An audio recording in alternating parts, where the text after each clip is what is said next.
Vamos fechar os olhos, vamos manter a nossa posição confortável em que nos encontramos para começar o nosso estudo da noite.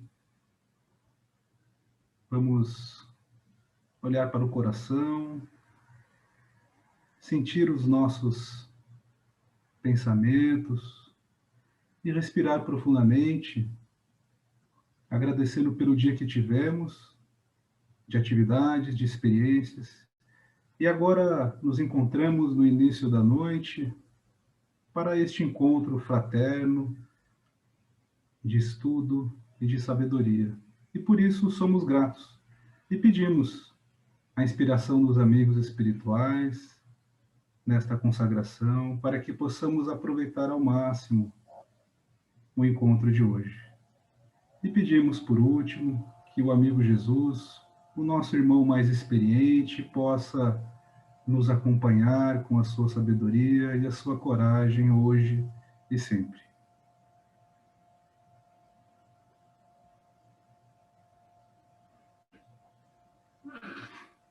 Então, pessoal, é sempre bom voltar à casa de amigos. Como o Zé Luiz falou, eu frequentei o CEVAC entre 2010 e 2012, se não me engano. A minha esposa fez o primeiro ano do curso. Eu lembro que algumas aulas eu fui. Eu lembro do Sérgio e do Zé Luiz lá na turma lá. E foram bons momentos. E agora a gente se encontra aqui, a vida dá voltas e anos depois a gente se encontra aqui virtualmente. Alguns meses atrás, que nem o Zé falou, a gente fez uma reflexão junto aqui, de quarta-feira à noite. E hoje a gente vai dar sequência a essas reflexões. Você já tem esse hábito, né, desde o início dessa pandemia, pelo que eu entendi, né, Zé? Vocês se encontram de quarta-feira à noite.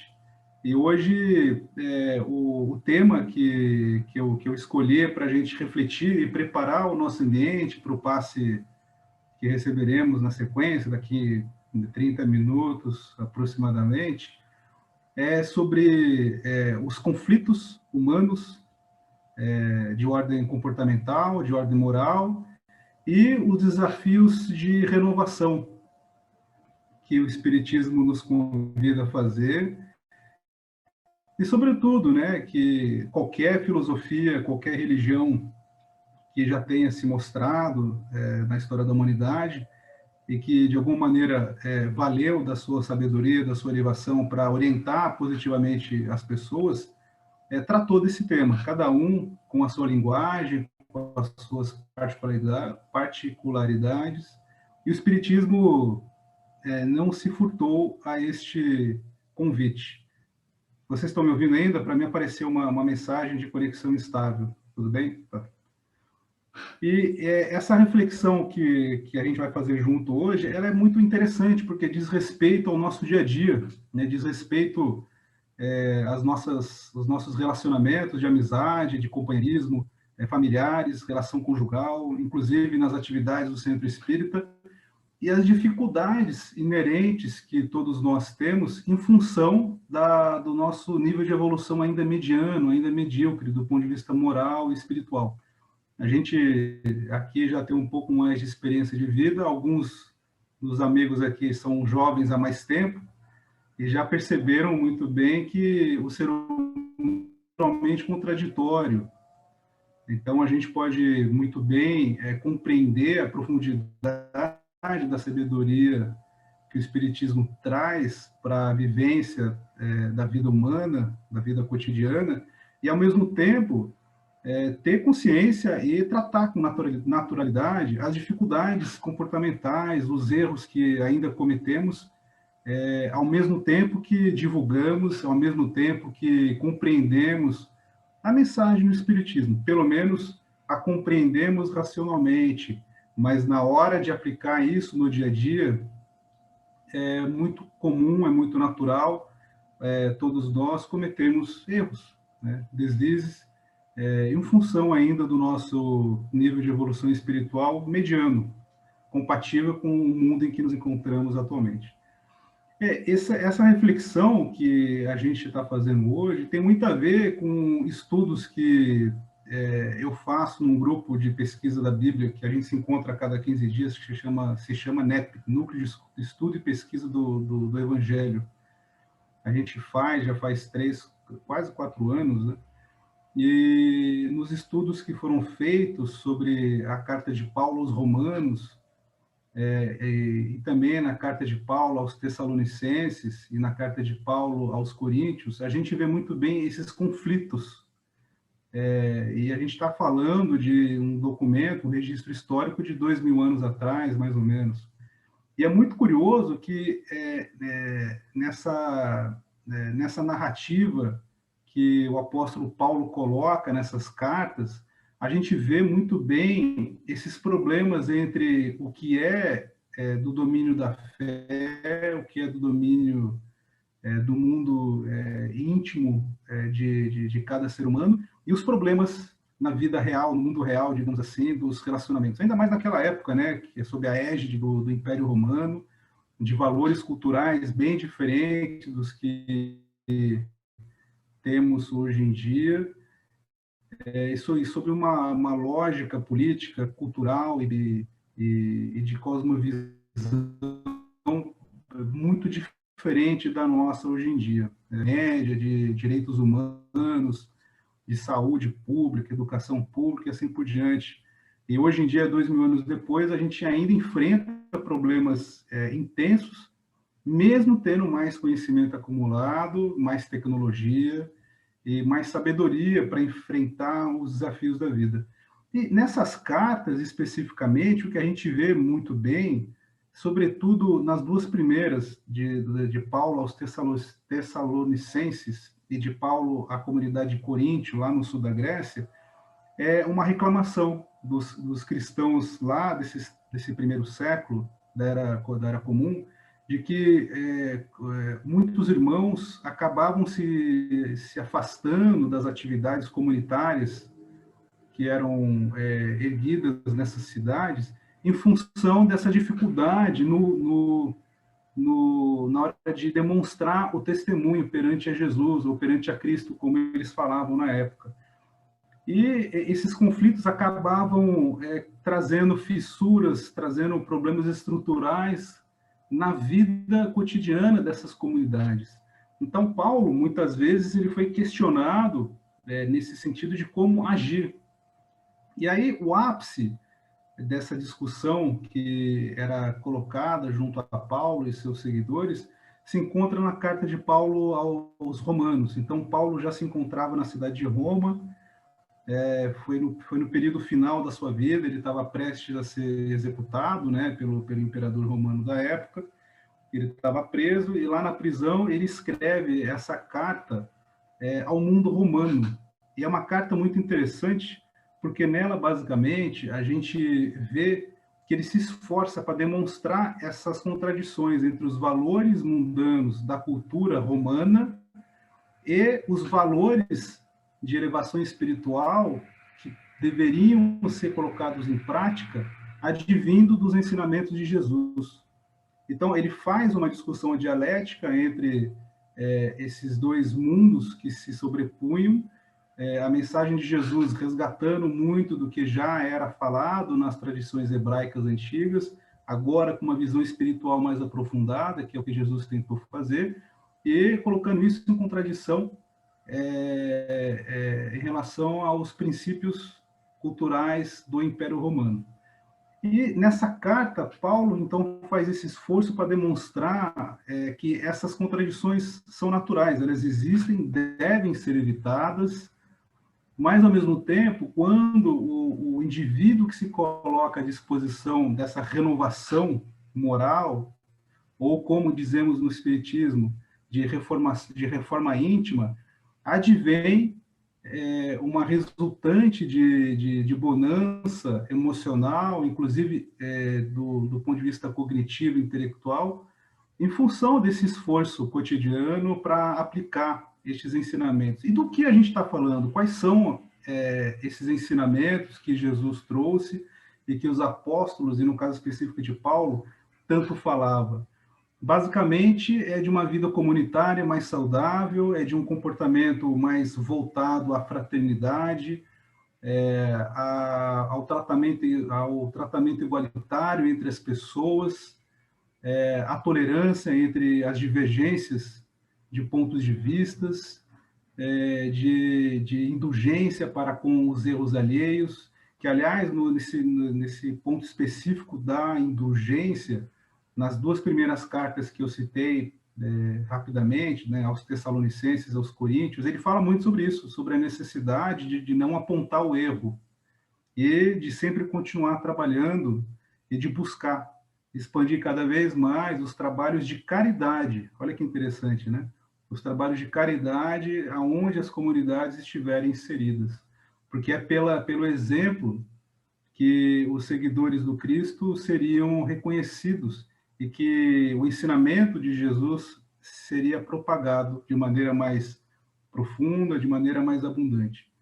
E aí, voltando à carta de Paulo aos Romanos, a gente vê lá no capítulo 7, entre os versículos 20 e 23, uma afirmação interessante, que ele fala o seguinte: ora, se eu faço o que não quero, já o não faço eu, mas o pecado que habita em mim. Acho então esta lei em mim, que quando quero fazer o bem, o mal está comigo. Olha que interessante. Vou repetir aqui. Acho então esta lei em mim. Ou seja, quando a gente começa a se esforçar no bem, eu quero fazer reforma íntima, eu quero enfrentar a experiência humana de maneira mais elevada, de maneira mais próxima de Deus. Aparece a força contrária que ainda habita dentro de nós. E ele reconhece que, e acho então esta lei em mim, que quando quero fazer o bem, o mal está comigo. Olha, ele reconhece essa contradição natural dentro do esforço que os cristãos da época estavam fazendo. E aí ele continua, porque segundo o homem interior, ou seja, o mundo interior dos indivíduos, tenho prazer na lei de Deus. E ele continua, mas vejo nos meus membros outra lei, que batalha contra a lei do meu entendimento, e me prende debaixo da lei do pecado que estás nos meus membros. Aqui ele trata os seus seguidores como membros, pelo menos é como está traduzido aqui. Então, a gente vê essa discussão que Paulo faz e traz muito bem aqui na carta de Paulo aos Romanos, e tem muito a ver com a nossa realidade atual, moderna, né? A gente tem acesso a muito conhecimento, a humanidade de 2.000 anos para cá se desenvolveu muito, sobretudo nos últimos 300 anos, revolução industrial, conhecimento tecnológico, a ciência deu saltos maravilhosos. Hoje em dia, a cada 10 anos, o conhecimento científico ele triplica. Eu acho que eu estou fazendo confusão com os valores, mas assim, em poucos anos, o nosso conhecimento já é muito maior do que na outra década passada. E, ao mesmo tempo, a gente ainda vê, a gente enfrenta as questões de ordem moral, colocando esse desafio bastante contraditório à nossa frente. E aí que fica a grande pergunta, a grande questão: como continuar sendo cristão? Como continuar buscando essa renovação moral e espiritual que almejamos? E, ao mesmo tempo, tratar do conflito interno que todos nós vivemos, né? Como, por exemplo, defender as ideias de amor ao próximo que Jesus espalhou de maneira muito sábia, que seus apóstolos se esforçaram para divulgar, e, ao mesmo tempo, quando nos encontramos na vida profissional, cada um de nós certamente deve ter passado ou passa por conflitos com colegas, de brigas, de visões diferentes do que deve ser feito, ou na vida familiar, conjugal também, dificuldades de relacionamentos, de como lidar com esse tipo de situação. A gente pode muito bem, por exemplo, nessa discussão, lembrar, né, os problemas, os desafios de superação quando um fumante, quando alguém que está ainda na experiência com alguma substância que traz vício, qual é o desafio que essa pessoa tem para se desvencilhar dessa condição. E o que os estudos psicológicos mostram é que qualquer hábito, seja ele o menor possível, como, por exemplo, eu roubo unha Eu tenho o hábito de falar de maneira muito agressiva, eu sou impaciente. Demora pelo menos 21 dias para começar a se tornar um padrão diferente naquele indivíduo, naquela pessoa que está se esforçando. Inclusive com coisas bem simples, né? Como, eu tenho o hábito de olhar o meu e-mail a cada 15 minutos. Eu tenho o hábito de verificar meu WhatsApp a cada 10 segundos, né? Que é um problema atual nosso, né? E o que os estudos psicológicos mostram é que mesmo para estes pequenos comportamentos é necessário uma consciência e um esforço constante para mudar esse hábito. Bom, eu não quero mais olhar os meus e-mails a cada 30 minutos, eu quero olhar 3 vezes ao dia.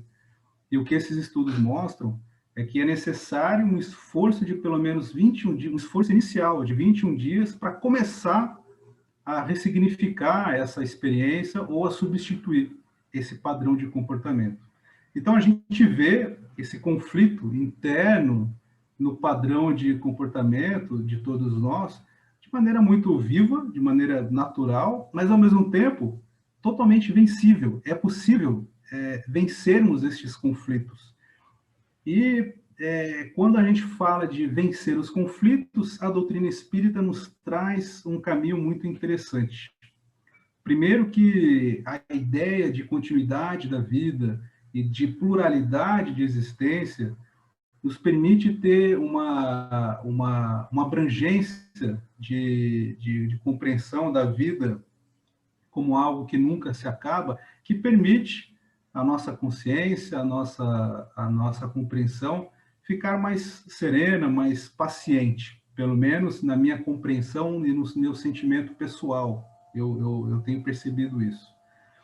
E, segundo, a doutrina espírita nos ensina que, apesar dessas contradições naturais que ainda carregamos, a vida vai naturalmente nos direcionar para experiências necessárias com o objetivo dessa transformação.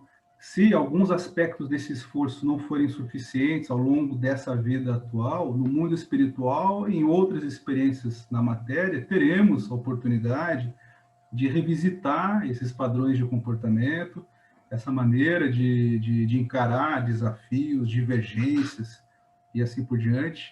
E essa perspectiva de continuidade da vida traz um alento, traz um significado diferente para estes problemas de comportamento e a vontade que todos nós temos de renovação.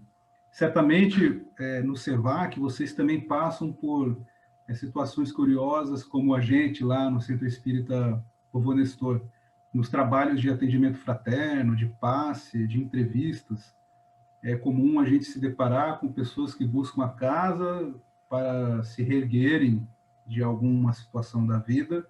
Algumas delas começam a frequentar o centro, ficam empolgadas, né, com os trabalhos, com o conhecimento, novas amizades, e aí se deparam com a quantidade de informação, de conhecimento que a doutrina oferece, e ao mesmo tempo se depara com a carga de responsabilidade que a gente acaba carregando quando se tem acesso a esse tipo de conhecimento. Porque uma coisa é errar não tendo consciência dessa sabedoria.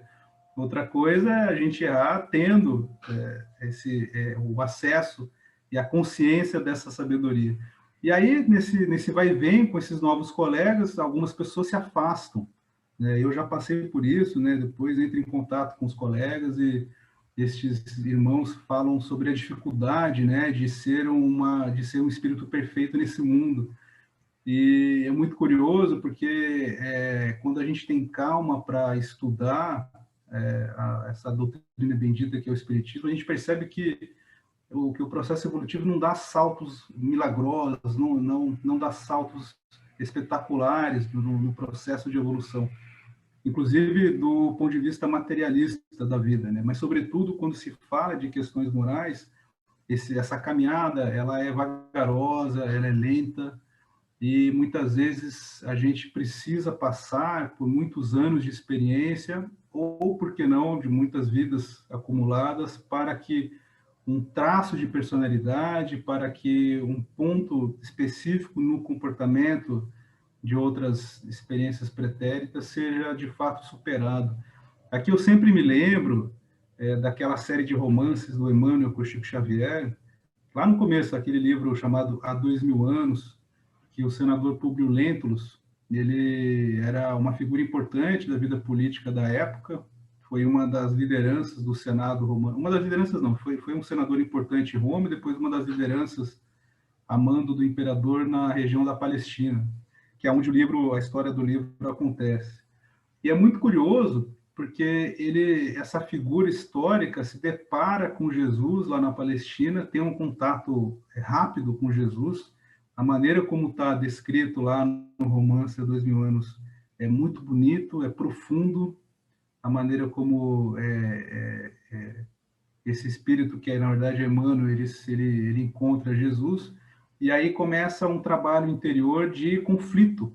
E a gente percebe que na maneira que foi registrado no romance, que Emmanuel registrou a sua experiência no romance, que ele mesmo, há 2000 anos, passava por esse conflito. Ainda mais ele, que era uma figura proeminente da política do império da época, no seu íntimo sabia da necessidade de acompanhar Jesus e de buscar uma maneira mais leve de viver, que é isso que é incrível, né? O que Jesus ensina de amor ao próximo, de misericórdia, de paciência, de indulgência, ao mesmo tempo coragem para enfrentar as transformações que todos nós necessitamos, requer essa decisão íntima.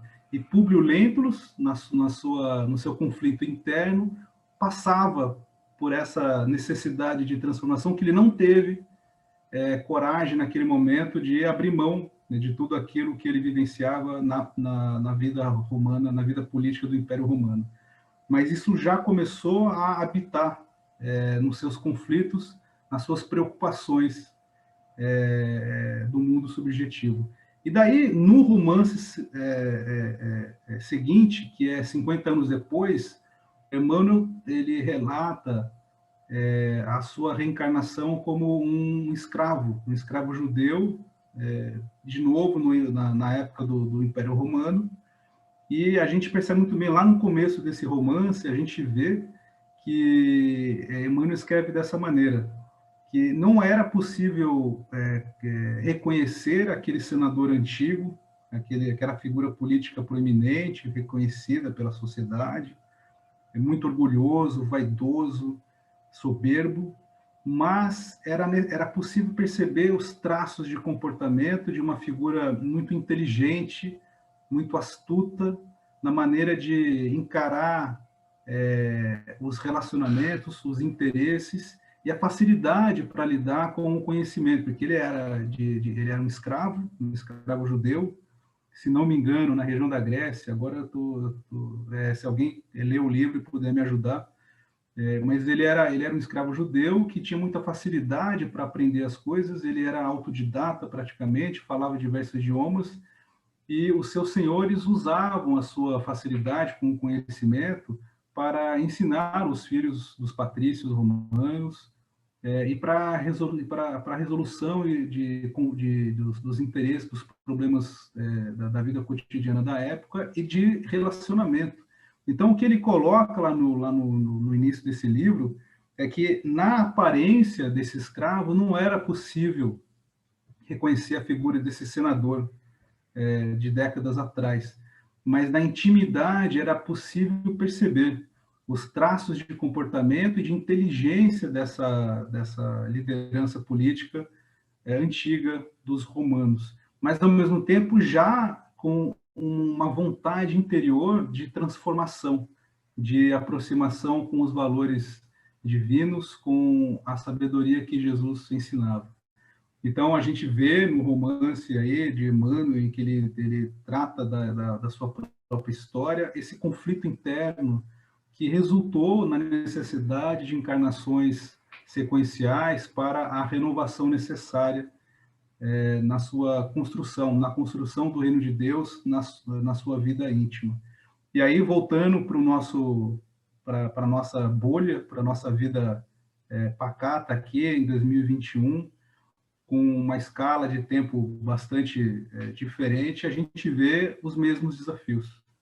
Aqui eu acho que não tem nenhum senador, né? Inclusive nenhum senador que está lá na CPI trabalhando, mas a gente vê, assim, todos nós aqui somos trabalhadores, somos pessoas com interesses, com desafios, com objetivos financeiros, profissionais, com vida familiar, conjugal, e todos nós aqui passamos por esses conflitos internos, por esses conflitos naturais que acaba por vezes assolando o nosso mundo afetivo, emocional, a nossa maneira de compreender a vida um pouco mais racionalmente, e ao mesmo tempo cada um de nós já carrega essa vontade, essa necessidade de renovação, de buscar a Deus, de se aproximar da espiritualidade amiga. E a mensagem que o Espiritismo traz é muito interessante nesse sentido, que é uma mensagem de consolação, é uma mensagem de paciência, é um ensinamento que nos coloca esperança. É isso que é o mais interessante, a meu ver, depois de alguns anos nos trabalhos espíritas, estudando espiritismo, trabalhando nos projetos sociais, é a esperança. Eu nunca vou me esquecer, por exemplo, alguns anos atrás, teve um conhecido meu, muito simples, muito pobre, que veio a falecer. A gente trabalhou junto numa obra. Ele veio do Maranhão e chegou a falecer em função de um problema de respiração. E eu fui lá no velório desse amigo, um velório muito simples, a família dele lá, ele com 4 filhos, aquela história brasileira que a gente conhece, né? E quem trouxe uma esperança fantástica foi o pastor da igreja que ele frequentava, que veio fazer uma prece, uma reflexão naquele momento. E essa reflexão, aquela experiência naqueles minutos que a gente conviveu lá no velório, foi também muito importante para a minha compreensão sobre esse tesouro que a gente carrega no Espiritismo, ou que todos nós, de alguma maneira, acaba se interessando pelo conhecimento religioso, pela sabedoria espiritual, independentemente da religião, de que a esperança é necessária para que a gente possa enfrentar essas discordâncias internas que todos nós carregamos e, ao mesmo tempo, olhar para o futuro com aquela vontade de sempre se reerguer, de aproveitar a experiência acumulada, de ter consciência de que amanhã eu posso errar de novo, mas eu vou errar menos, eu vou me esforçar para ter mais autocontrole, buscar ajuda e pensar a longo prazo. Porque, como os espíritos nos ensinam, todos nós somos espíritos perfectíveis.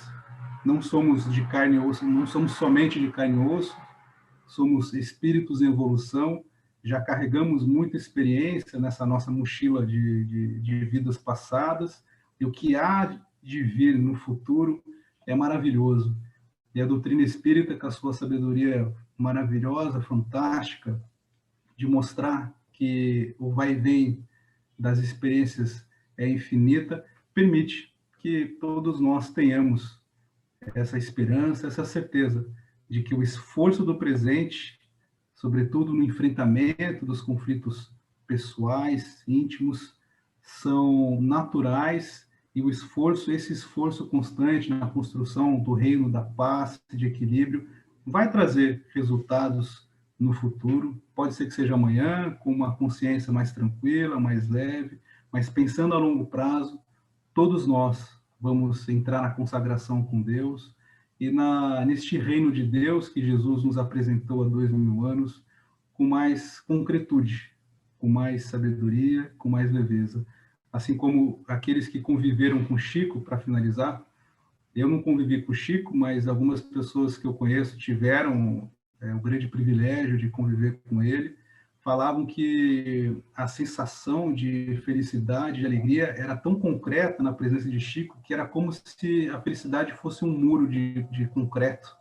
Era possível sentir esse sentimento dele, essa sua áurea, né, a influenciar todas as pessoas que conviviam diretamente com ele, e passar essa sensação de que, nossa, com ele a felicidade era como se fosse um piso concreto, era tão presente, era um sentimento tão vivo, tão elevado, que era possível sentir a concretude deste reino de paz na convivência com o Chico. Então, se ele conseguiu, nós também conseguiremos. E aqui fica, então, a nossa reflexão da noite, de que estes conflitos são necessários. É necessário errar para termos certeza de qual o caminho correto, é necessário reconhecer de maneira honesta, de maneira transparente, os nossos pontos fortes, os nossos pontos fracos, para que a gente consiga aproveitar a experiência acumulada, tanto a experiência de erros quanto de acertos, e poder planejar vivências futuras. Então, aqui fica o nosso agradecimento pela sabedoria de Jesus, pela profundidade, né, que o Espiritismo nos trouxe desses ensinamentos, e a possibilidade de abraçar esse conhecimento que coloca a nossa consciência milênios à frente, no sentido de construir este reino de paz e de amor. É isso.